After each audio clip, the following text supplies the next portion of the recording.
আসসালামু আলাইকুম everyone, welcome back to my channel and welcome back to another brand new video. কি অবস্থা সবাই, কেমন আছেন? আশা করি সবাই অনেক ভালো আছেন এবং আপনাদের পছন্দের পাখিগুলো অনেক বেশি ভালো আছে। সো লম্বা একটা গ্যাপের পরে আমি আবার ক্যামেরার সামনে। তো এই এক মাসের গ্যাপের মধ্যে আমি আপনাদের প্রচুর ভালোবাসা পেয়েছি। আপনারা অনেকেই জানতে চেয়েছেন নতুন ভিডিও কবে আসবেন। থ্যাংক ইউ সো মাচ এই অল্পটুকু সময়ে এতটা ভালোবাসা দেওয়ার জন্য। আমি অ্যাকচুয়ালি এটা ডিজার্ভ করি না, যাই হোক। এই কিছু সময়ের মধ্যে আমি যে কমেন্টটা বেশি পেয়েছি সেটা হচ্ছে আপনার বাজরিগার পাখিকে কীভাবে ঘরে ব্রিড করানো যায়। যেহেতু আমি নিজে পার্সোনালি বাজরিগার পাখিকে ঘরে ব্রিড করিয়েছি, তো আমি আজকে ওভারঅল আমার এক্সপিরিয়েন্সটা আপনাদের সাথে শেয়ার করব যে বাজরিগার পাখি ঘরে ব্রিড করে কি করে না। এই জিনিসটা নিয়ে একটা কনফিউশন সবারই থাকে। অনেকেই বলে ব্রিড করে, অনেকেই বলে ব্রিড করে না। যেহেতু আমার পাখি ব্রিড করেছে, আই থিঙ্ক আমি যদি আমার এক্সপিরিয়েন্সটা শেয়ার করি, আপনারা ওই স্টেপগুলো ফলো করেন, আপনার বাজরিগার পাখিও ঘরে ব্রিড করবে। তো ঘরে ব্রিড করার জন্য আপনাকে ফার্স্ট অফ অল কিছু জিনিস মাথায় রাখতে হবে। সেটা হচ্ছে পাখির সেট আপটা। আপনি পাখি কোথায় সেট আপ করবেন।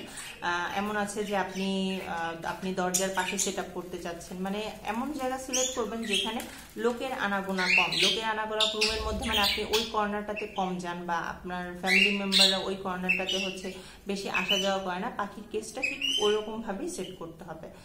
সবচেয়ে ভালো হয় আপনি যদি জানালার পাশে যদি এটা সেট করতে পারেন, এটা খুবই ভালো হয়। আর যদি পসিবল না হয়, কারণ জানালার পাশে সেট করলে হবে কি, বাহিরের যে আলো বাতাসটা সেটা তাদের গায়ে লাগবে, বা বাহিরের যে রোদটা আসে সেটাও তাদের গায়ে লাগবে, সেটা তাদের জন্য খুব উপকার।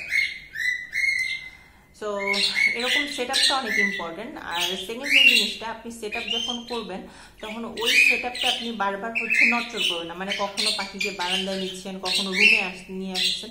যখন ব্রিডিংয়ে না দিবেন তখন রোদে দেওয়ার জন্য আপনি হয়তো পাখিকে বারান্দায় বা ছাদে নিতে পারেন। কিন্তু যদি আপনি চিন্তা করে থাকেন যে না, আমি আমার এই দুইটা পাখিকে ব্রিডে দিব, তাহলে ব্রিডে দেওয়ার পরে কিন্তু তাদের যে প্লেসটা থাকে ওই প্লেসটা দিয়ে বারবার নড়চড় করানো যাবে না। তাহলে তারা কনফিউজড হয়ে যাবে এবং ডিম বাচ্চা করবে না। এর জন্য আপনার পাখিকে কনফিউজড করা যাবে না। যেখানে রাখবেন সেইখানে ডিম বাচ্চা করা না পর্যন্ত, বড় না হওয়া পর্যন্ত বেবি ওইখানেই রাখতে হবে। মানে একটা জায়গায় ফিক্সড রাখতে হবে তাদের, যে এটা তোমাদের প্লেস, যাতে তারা ওই প্লেসটা মানে নোন হয়, মানে তাদের জন্য মানে কমফোর্ট হয় যে না, এটা আমাদের প্লেস, সেফ অ্যান্ড সিকিউর। ওই জায়গাটাই আপনি ওদের জন্য রাখবেন, ফিক্সড করবেন। মানে কখনো বারান্দা কখনো ঘর, এই জিনিসটা ব্রিডিংয়ে দেওয়ার সময় করা যাবে না। অবশ্যই আপনার পাখিকে 10 থেকে 12 মাসের মানে 1 বছর হলে খুবই ভালো। আপনার এমন একটা পাখি সিলেক্ট করতে হবে, পেয়ারটা অবশ্যই ভালো হতে হবে। ছেলে মেয়ে দুইজনই সমপরিমাণ, হয়তো বা ছেলের 1 বছর মেয়ের 11 মাস, বা ছেলের 1.5 বছর মেয়ের 1 বছর, এরকম একটা পাখি সিলেক্ট করবেন। অনেক সময় হয় কি যে ছেলে পাখি ছোট হলেও সমস্যা হয় না, কিন্তু যেহেতু আপনি ঘরে ব্রিড করবেন সেই জন্য আপনাকে ছেলে পাখিটা মেক শিওর আপনার ছেলে পাখিটা এবং মেয়ে পাখিটার এজ ডিফারেন্স সেম, বা একটু কম বেশ হলে কোনো সমস্যা নেই, বাট সেম হওয়াটা বেটার। এই জিনিসটা আপনার মাথায় রাখতে হবে। আর আরেকটা যে জিনিসটা আপনাদের খেয়াল করতে হবে, যে আপনার পাখি যাতে কোনো কিছুতে ভয় না পায়। ধরেন আপনার পাখি আপনার ফেসটা নোন হয়, মানে আপনাকে চিনে বা আপনার ফ্যামিলি মেম্বারদেরকে চিনে, এরকম যদি হয় তাহলেই তারা কিন্তু ঘরে ব্রিড করবে। যদি আপনার পাখি যদি আপনাকে ভয় পায়, আপনাকে না চিনে, ধরেন আপনি দোকান থেকে পাখি 1 সপ্তাহ আগে কিনে নিয়ে এসেছেন এবং তারপরেই আপনি আপনার কি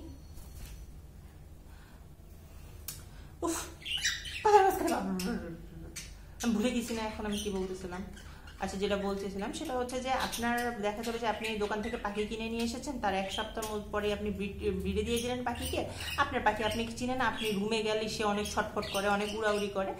এই জিনিসটা করা যাবে না। মেক শিওর আপনি যেই পাখিটা আনবেন তাকে মিনিমাম 1 মাস থেকে 1.5 মাস সময় দিবেন, যাতে সে আপনাকে চিনে, আপনার ফ্যামিলি মেম্বারদের চিনে, মানে ঘরের ইচ অ্যান্ড এভরি মেম্বারকে তারা জানি চিনে, যাতে তাদেরকে দেখলে তারা ছুটাছুটি বা মানে অনেক বেশি মানে ঝাপাঝাপি না করে। এই জিনিসটা আপনার যখন দেখবেন যে আপনার পাখি আপনাকে দেখে করছে না, তার মানে আপনার পাখি আপনাকে চিনে।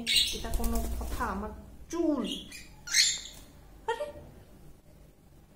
তুই তোমাকে কিছু করবে না।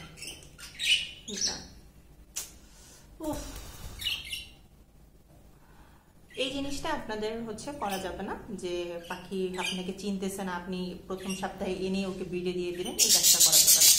সো আপনাকে অবশ্যই পাখিকে 1 মাস সময় দিতে হবে, আপনার পরিবেশটার সাথে খাপ খাওয়াইতে হবে, আপনার সাথে হচ্ছে তার পরিচিত একটা বন্ডিং তৈরি করতে হবে, আপনার ফ্যামিলি মেম্বারদের সাথে বন্ডিং, এবং যেই প্লেসটাতে রাখবেন মেক শিওর সেখানে তেলাপোকা, ইঁদুর, টিকটিকি এইসব জিনিসে আনাগোনা যাতে না থাকে। যদি আনাগোনা থাকে সে ভয় পাবে এবং সে পাখি ব্রিড করবে না। এটা গেল হচ্ছে একটা প্রাথমিক স্টেজ কিভাবে পাখি হচ্ছে ঘরে ব্রিড করবে। আপনি যখন পাখিকে ঘরে ব্রিড করাবেন তখন কিন্তু আপনি 2 জোড়া পাখি নেবেন। 1 জোড়া হয়তো বা আপনি খাঁচা উপর নিচ রাখতে পারেন, বা আপনি চাইলে হচ্ছে পাশাপাশিও রাখতে পারেন। হয় কি অনেক সময় 1 জোড়া পাখি ব্রিড করতে চায় না, কারণ তারা অন্য পাখির সাউন্ড পায় না, সেই ক্ষেত্রে তারা একটু মন মরা থাকে বা একটু নার্ভাস থাকে। আমি সবসময় বলবো যারা হচ্ছে নতুন পাখি পালা শুরু করেছে বা পাখিকে ব্রিড করাইতে চায়, ডিম বাচ্চা করাইতে চায়, মেক শিওর আপনারা হচ্ছে 2 জোড়া পাখি কিনবেন। হোক অন্য পেয়ারটা হচ্ছে ছোট, বাট যে পেয়ারটাকে আপনি ডিম বাচ্চা করাবেন সেটা যাতে হচ্ছে বড় পেয়ার থাকে। তোমরা দুজন কিন্তু আমার অনেক জ্বালাই করছো, ছাড়ো। তো এগুলো গেল হচ্ছে আপনার পাখির সেট আপ, তারপরে হচ্ছে পাখির অ্যাডজাস্টমেন্ট। এই জিনিসগুলো পাখির ব্রিডিংয়ে, ঘরে ব্রিডিংয়ের ক্ষেত্রে অনেক ইম্পর্টেন্ট। সেকেন্ড, এখন যেই মেইন পয়েন্টগুলো সেটা হচ্ছে পাখির খাবার। দোকানের পাখি হয় কি অনেক সময় হচ্ছে বিভিন্ন ধরনের ভালো মানে নিউট্রিশন খাবার তারা খায় না এবং বা পায় না, দোকানদাররা দেয় না ওরকমভাবে। তো সেই ক্ষেত্রে হয় কি তাদের একটু পুষ্টিহীনতায় ভুগে। তখন যেই বাচ্চাগুলো তারা করে সেই বাচ্চাগুলো হচ্ছে অনেকটা মানে দেখা যায় জীর্ণ শীর্ণ শরীর হয়, এরকম একটা ব্যাপার থাকে।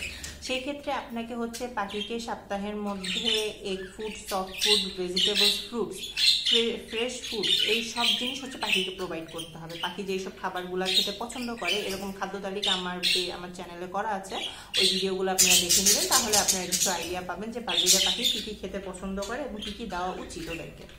এবং অবশ্যই পাখিকে যে সিড মিক্সটা দেবেন সেই সিড মিক্সটা অবশ্যই ধুয়ে পরিষ্কার করে রোদে শুকিয়ে নেবেন। রোদে শুকানোর ব্যবস্থা না থাকলে ওইটা হচ্ছে ফ্যানের বাতাসে শুকিয়ে তারপরে হচ্ছে কোনো একটা বড় পাত্রে আপনি হচ্ছে চুলার উপরে একদম হালকা আঁচে দিয়ে দিবেন, যাতে জিনিসটা একদম ভাজা যেটাকে বলে, একদম রোদে দিলে যেরকম একটা শুকনা মচমচে ভাত চলে আসে, যাতে চুলাতেও ওই জিনিসটা চলে আসে। ওই খাবারটা পাখিকে প্রোভাইড করবেন, সেটা পাখির জন্য ব্রিডিংয়ের আগে খুবই হেল্পফুল। আর হচ্ছে পাখিকে দোকান থেকে এনে ডিরেক্ট খাবারটা দিয়ে দিবেন না, ওটাতে অনেক ময়লা ধুলাবালি এগুলো থাকে যেটা পাখির জন্য খুবই ক্ষতিকর, এটা করা যাবে না। আর যখন পাখিকে ব্রিডিংয়ে দিবেন, ব্রিডিংয়ে কিন্তু হচ্ছে পাখির ক্যানারির পরিমাণটা, যে সিড মিক্সটা আপনারা ইউজ করবেন সেটার মধ্যে কিন্তু ক্যানারির পরিমাণটা বেশি থাকতে হবে। আপনার ব্রিডিংয়ের সিড মিক্সের মধ্যে আপনার 40% হচ্ছে পাখির জন্য ক্যানারি থাকতে হয়, কারণ ক্যানারিটা তখন ওদের প্রচুর পরিমাণ দরকার হয়। এবং কেজের মধ্যে অবশ্যই কেটল ফিশ বন অ্যান্ড হচ্ছে মিনারেল ব্লক, ভিটামিন ব্লক এগুলো দিবেন। আর সাথে হচ্ছে যদি ইফ পসিবল আপনি ঘরে হোমমেড গ্রিডটা রেডি করে হচ্ছে আপনি একটা পাখিকে প্রোভাইড করবেন। আর হোমমেড গ্রিড যদি আপনি বানাতে না পারেন, যেহেতু আমি এই নিয়ে এখন পর্যন্ত কোনো ভিডিও করিনি, আমি খুব রিসেন্টলি এটা নিয়ে ভিডিও করবো কীভাবে হোমমেড গ্রিড বানাতে হয় পাখির জন্য। দোকানে যেসব ইটের গুঁড়া কিনতে পাওয়া যায় সেগুলো পাখিকে দিবেন না, ভুলেও দিবেন না, ওগুলো পাখির জন্য খুবই ক্ষতিকর। ইটের গ্রিড মানে শুধুমাত্র ইটের গুঁড়ো না, গ্রিডের মধ্যে অনেক কিছু থাকে। আপনি যেটা হোমমেড গ্রিড রেডি করবেন সেটা পাখির জন্য খুবই হেল্পফুল এবং ওদের হেলথের জন্য, এবং যে ফিউচার যে বাচ্চা ওরা করবে, ডিম বাচ্চাগুলো, সেটাও হচ্ছে বেবিগুলোও অনেক বেশি মানে হেলদি হয়। আর এটা যদি পসিবল না হয় আপনার জাস্ট ডিমের খোসাটা ভালো করে পরিষ্কার করে ধুয়ে ওদেরকে দিবেন, ওরা এই খুঁটে খুঁটে খেয়ে নেবেন।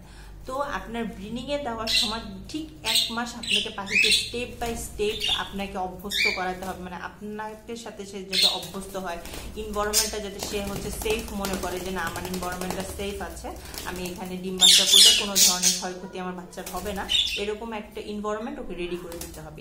আপনি যেহেতু ঘরে ব্রিড করাচ্ছেন, ঘরে ব্রিডের ক্ষেত্রে এই জিনিসগুলো মানে মেনটেন করাটা, এই জিনিসগুলো একদম একটু ফলো আপটা একটু বেশি করতে হয়। এই জিনিসটা আপনারা করবেন এবং খাবার দাবার ঠিক মতো দিবেন। এবং হচ্ছে 7 দিন আগে পাখিকে হচ্ছে বিকম ভ্যাট, তারপরে হচ্ছে ক্যালপ্লেক্স, জিঙ্ক আর হচ্ছে ইশেল, এই মেডিসিনগুলো পাখিকে দিবেন। অনেকের পাখি সো যে জিনিসটা বলছিলাম যে এই জিনিসগুলো যদি আপনি ফলো করেন তো আপনার এই মেডিসিনগুলো প্রোভাইড করেন। অনেকের পাখি ন্যাচারালি ব্রিড করে, অনেকের পাখি ন্যাচারালি ব্রিড করে না।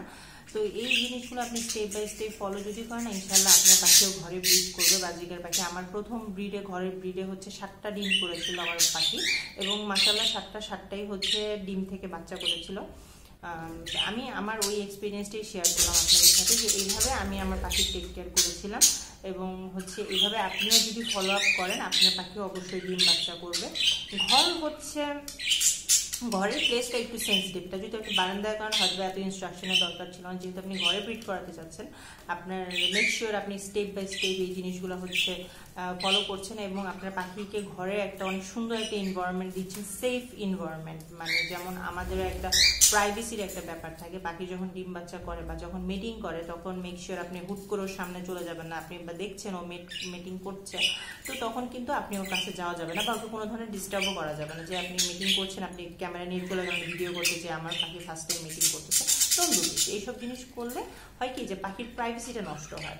তো এটা আপনারা বোঝা উচিত যে এই সময়গুলো এগুলো একটু প্রাইভেট মোমেন্ট। এই প্রাইভেট মোমেন্টে হচ্ছে এরকম ক্যামেরা নিয়ে যাওয়া যাবে না এবং পাখির সামনে উঠা যাওয়া যাবে না। ওকে ফাইন, আপনার পাখি মেট করছে, আলহামদুলিল্লাহ, আল্লাহর কাছে শুকরিয়া আদায় করেন, ডিম বাচ্চা করবে।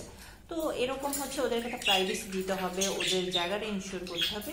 ওভারঅল ব্যাপার এটাই। এই যে কিছু অল্প কিছু ইনস্ট্রাকশন, অল্প কিছু স্টেপ আপনারা যেগুলো ফলো করেন, ইনশাল্লাহ আপনার বাজরিগার পাখি ঘরে ডিম বাচ্চা করবে। আমি শুধু বাজরিগার পাখিকেই ঘরে ডিম বাচ্চা করিয়েছি, অন্য কোনো পাখিকে এখন পর্যন্ত আমি ওইভাবে ব্রিড করাইনি, তো আমি সেটা বলতে পারছি না। যে আমি যদি এক্সপেরিমেন্টে হচ্ছে সফল হই যে না আমার ককাটেলের পেয়ার দেওয়া হয়েছে, তারাও যদি ঘরে ডিম বাচ্চা করে, দেন আমি আমার ওই এক্সপিরিয়েন্সটা আপনাদের সাথে শেয়ার করবো কীভাবে আমার ককাটেল পাখি হচ্ছে ঘরে ডিম বাচ্চা করেছে। এই তো আই থিঙ্ক আপনাদের এই মানে হচ্ছে কীভাবে পাখিকে ঘরে সেট আপ করবেন, কীভাবে পাখি ঘরে ডিম বাচ্চা করবে, ঘরে ব্রিড করাতে যাচ্ছেন যারা, আই থিঙ্ক হচ্ছে তাদের মানে আমি ওভারঅল সব অ্যান্সার আপনাদেরকে দিতে পেরেছি। আর হচ্ছে ভিডিও কেমন লেগেছে অবশ্যই কমেন্ট করে জানাবেন এবং যারা চ্যানেলে নিউ তারা অবশ্যই চ্যানেলটা সাবস্ক্রাইব করবেন। Share my video with your friends, family এবং যারা আপনার পাখাল বন্ধু আছে তাদের সাথে শেয়ার করতে পারেন। আর হচ্ছে আরেকটা জিনিস, আমার চ্যানেলে মেবি 40টা সাবস্ক্রাইবার হলে মেবি 4000 হবে। অ্যাকচুয়ালি সব কিছুই পসিবল হয়েছে আপনাদের ভালোবাসা, নাহলে আমি আসলে আশা করি নি যে আমার চ্যানেলে কখনো 4000 সাবস্ক্রাইবার মানে ছুঁই ভাব হবে। তো যারা নতুন তারা অবশ্যই সাবস্ক্রাইব করবেন। আর আপনারা নেক্সট কোন টপিক নিয়ে ভিডিও চাচ্ছেন সেটা কমেন্ট বক্সে জানাবেন। সবাই ভালো